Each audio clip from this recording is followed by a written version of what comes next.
Olá, gapianos e gapianas. Vamos para essa aqui, é a nossa última aula de biologia do ano de 2020, que a gente vai estar gravando aqui para o nosso canal do YouTube. Só complementando que esse arquivo aqui com questões já está no nosso Google Classroom, certo?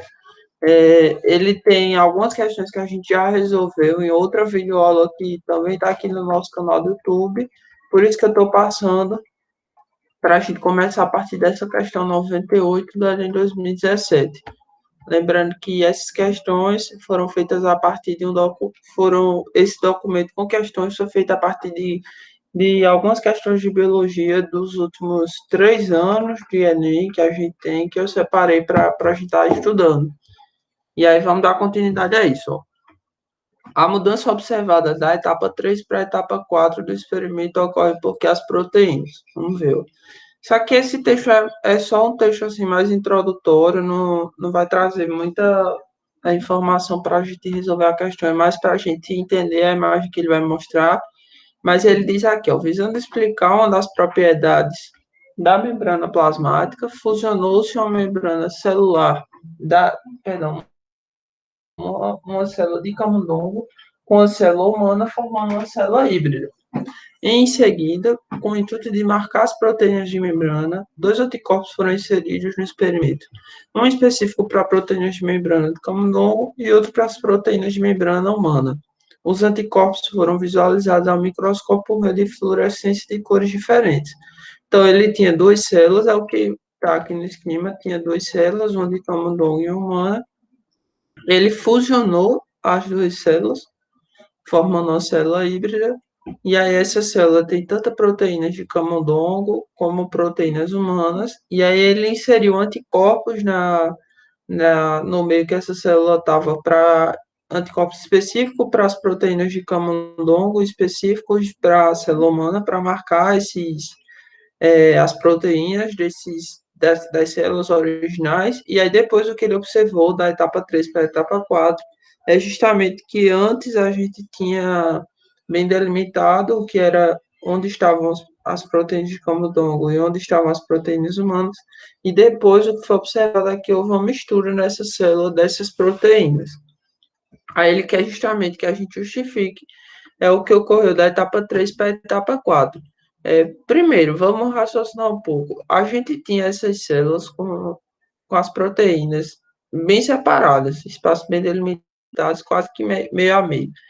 E aí ocorreu uma mudança. Essa mudança da etapa 3 para a etapa 4, ela só pode ocorrer justamente porque as células, de acordo com o modelo que a gente estuda, e isso a gente explicou um pouco mais em aulas anteriores, elas não têm sua membrana estática. A gente pensa, às vezes, a membrana como uma fronteira, como um muro, mas a gente tem que tomar cuidado com isso, porque quando a gente pensa um muro, o muro, depois que você coloca o tijolo não sai do muro, só se você derrubar o muro ou algo assim. Mas a nossa membrana plasmática, ela não funciona assim. Ela é o que a gente chama do modelo do mosaico, porque é formado por várias estruturas de diferentes naturezas, no sentido de proteínas, lipídios, alguns carboidratos, fluido. Porque, no caso, as proteínas, nesse caso aqui, elas não estão presas a uma determinada região da membrana. Elas podem se movimentar através do plano da bicamada lipídica, que é justamente a natureza da nossa membrana. Ela é formada por uma bicamada de fosfolipídios. Então, por isso que foi possível observar essa mudança na composição aqui, na distribuição dessas proteínas, da etapa 3 para a etapa 4. E isso a gente observa justamente na letra A, que é justamente a questão das proteínas se movimentarem livremente no plano da bicamada lipídica. Eu não vou me ater a explicar todas as outras alternativas para que a gente possa trabalhar mais questões, mas vocês podem observar que nas outras alternativas ele vai trabalhar muito a questão das proteínas serem fixas ou dos anticorpos terem prendido as proteínas em determinada região da membrana, só que não é isso que ocorre, como a gente pode lembrar lá de quando a gente estuda a composição e a funcionalidade da nossa membrana. Agora, essa outra questão, ó. Os botos cinza acumulam maior concentração dessas substâncias, por quê? Vamos lá, os botos cinza, aqui a descrição da espécie é errada, porque não tá, deveria estar em itálico, em negrito ou sublinhado, de acordo com a taxonomia. São mamíferos da família dos golfinhos, são excelentes indicadores da poluição das áreas em que vivem, pois passam toda a sua vida na mesma região. Além disso, a espécie acumula mais contaminantes em seu organismo, como mercúrio, do que outros animais da sua cadeia alimentar. Ó, esse fenômeno é um fenômeno que a gente estuda, é um fenômeno assim que a gente estuda bastante, porque tem sido um fenômeno bem recorrente em questões do Enem. É justamente o fenômeno da bioacumulação ou magnífica trófica. Você pode encontrar por nomes assim quando for estudado, que é justamente o seguinte: esses componentes como mercúrio, metais pesados, componentes que são tóxicos para o nosso para o organismo dos seres vivos de modo geral, eles vão se acumulando em quantidades cada vez maiores, quanto mais você sobe na cadeia alimentar, subir no sentido do produtor até o consumidor de topo. Então, quanto mais alto o nível, nesse sentido que eu comentei, que um organismo ocupar na cadeia alimentar, mais desses contaminantes ele vai ter no seu organismo. Justamente por isso que os botos servem como indicador, porque eles são consumidores de topo. Eles estão no topo da sua cadeia alimentar, como está indicado aqui na letra E, e é justamente a resposta dessa questão. Então, sempre que você pensar nessa questão, a última questão desse material, inclusive, também trabalha sobre isso, você tem que lembrar de procurar qual que é o consumidor de topo, qual o consumidor que está no topo da cadeia alimentar. Ele que vai ter esse fenômeno da bioacumulação, de acumular os contaminantes, as substâncias mais tóxicas. Agora, essa é outra questão. A que técnica refere-se o texto? Então, vamos ver. A terapia celular tem sido amplamente divulgada como revolucionária por permitir a regeneração de tecidos a partir de células novas. Entretanto, a técnica de se introduzirem novas células de um tecido para o tratamento de enfermidades em indivíduos já era aplicada rotineiramente em hospitais. É uma técnica muito comum. Porque, veja, você vai pegar um tecido e vai introduzir novas células nele para contribuir para a saúde do indivíduo. E isso a gente faz justamente na transfusão de sangue, porque apesar de algumas, assim, muita gente não enxergar o sangue, nosso sangue, como um tecido, ele é um tecido. Ele reúne diferentes células que estão envolvidas numa relação de certo modo, de interdependência para desempenhar uma função. Nesse caso, as funções básicas do nosso sangue de distribuir nutrientes, de ser uma barreira de defesa para o nosso organismo, por conta das células do sistema imunológico que estão no sangue. E quando você vai doar sangue, por exemplo, o que é que você faz? Você retira uma parte do seu sangue e daí você pode retirar células, pode tirar o plasma. E quando você não, quando a pessoa, um paciente, ele está necessitando de sangue, sofreu um acidente, algo do tipo, e esse sangue é introduzido nele, é justamente isso que acontece. Você está pegando as células e está introduzindo no tecido. Então, mesmo que essa terapia celular ela tenha uma questão de ser divulgada como revolucionária, isso já era uma técnica amplamente oferecida nos nossos hospitais. Aí aqui eu vou só comentar rapidamente para ficar claro, porque, por exemplo, a vacina, por que a vacina não é isso? Porque, no caso, a vacina, ela introduz, geralmente, né, o mecanismo da maioria das vacinas é de introduzir um antígeno, uma proteína, uma parte do patógeno, do agente que causa a doença, enfraquecido, entre aspas, para que o nosso organismo desenvolva anticorpos, que são proteínas, contra esse agente causador da doença. Apesar da vacina ser um assunto que cai muito no Enem, ser muito relevante, essa questão não trata do conceito, nem da aplicação nem nada relacionado à vacina, por isso a gente já poderia cortar. A biópsia é justamente quem já teve que lidar com câncer, algo do tipo, ou uma suspeita, já ouviu falar nisso. A biópsia é justamente você retira um pedaço no tecido, um pedaço de um órgão, para fazer a análise mais aprofundada, análise histológica, por exemplo, para identificar se tem alguma alteração nas células. Então, também não se trata disso.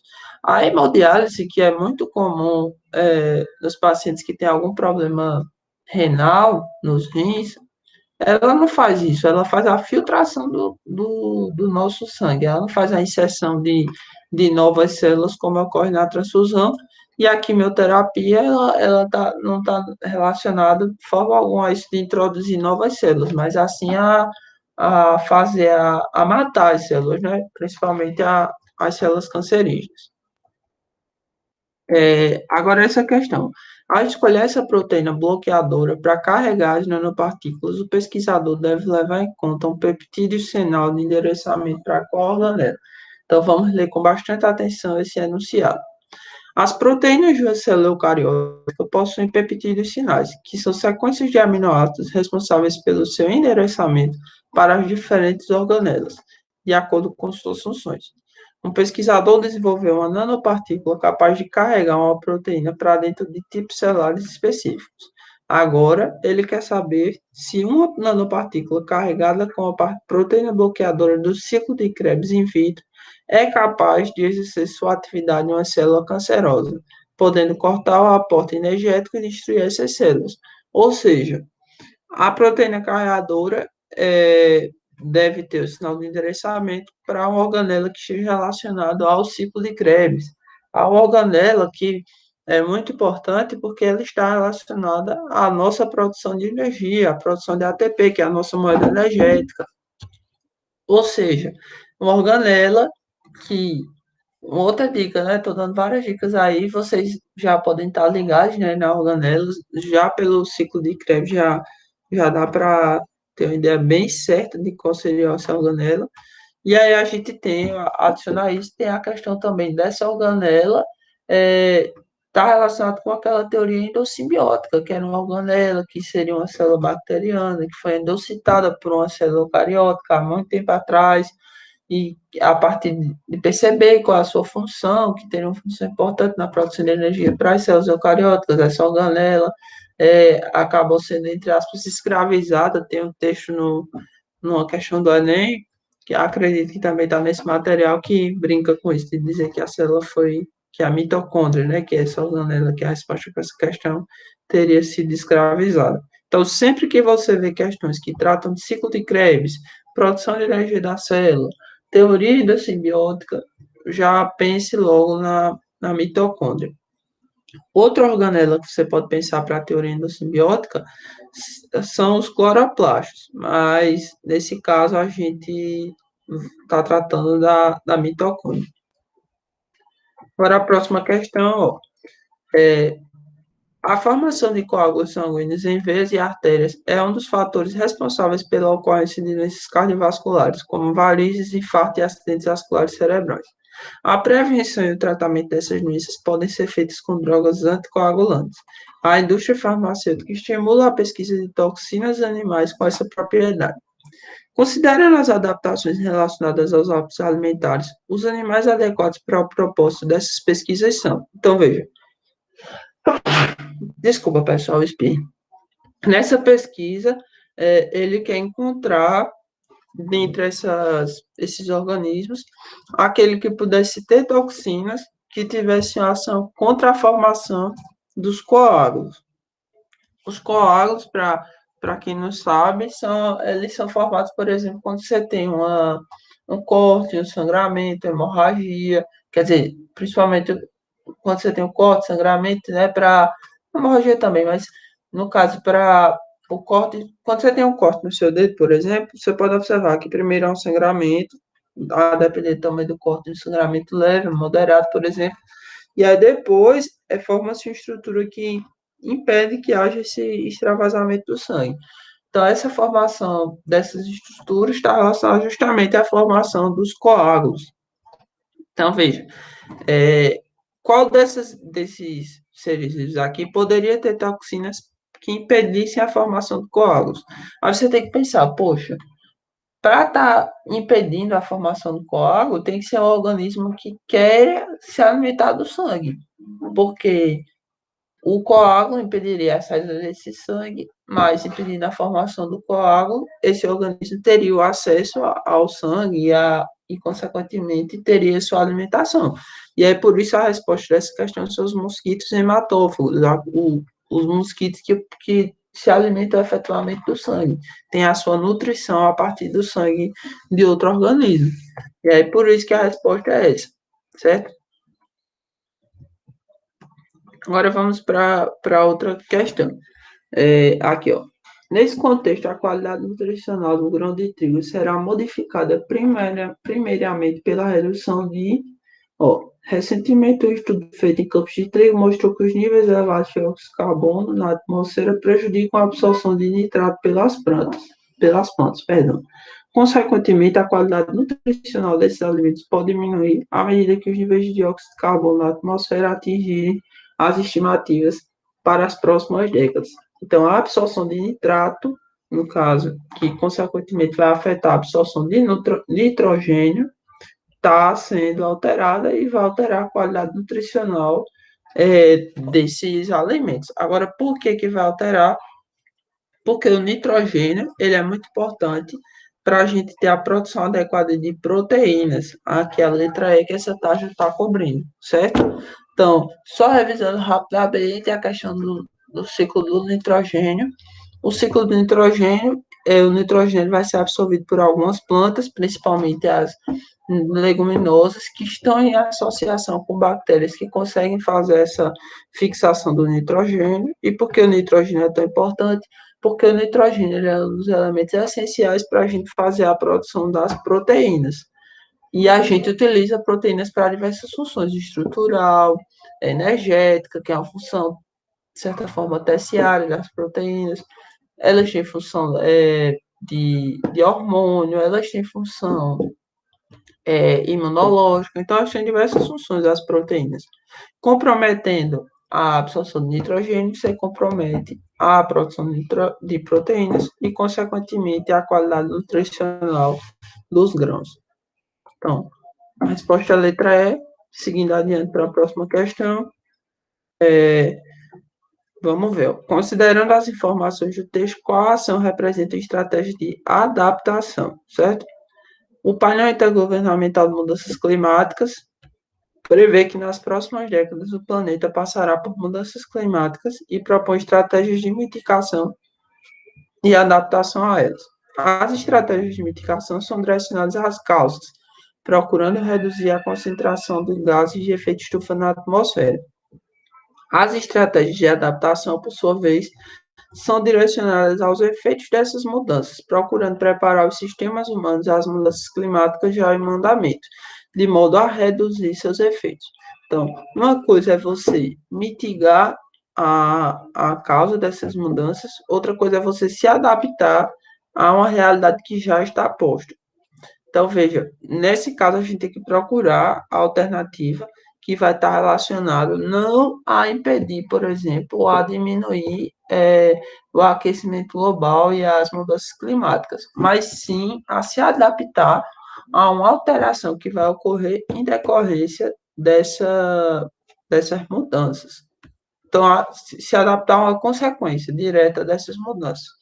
Então, veja, as quatro primeiras alternativas, elas direcionam todas para soluções que contribuiriam mais para a mitigação do que para a adaptação. Porque, por exemplo, construir usinas eólicas, você estaria adotando uma medida sustentável, né, uma forma de energia limpa,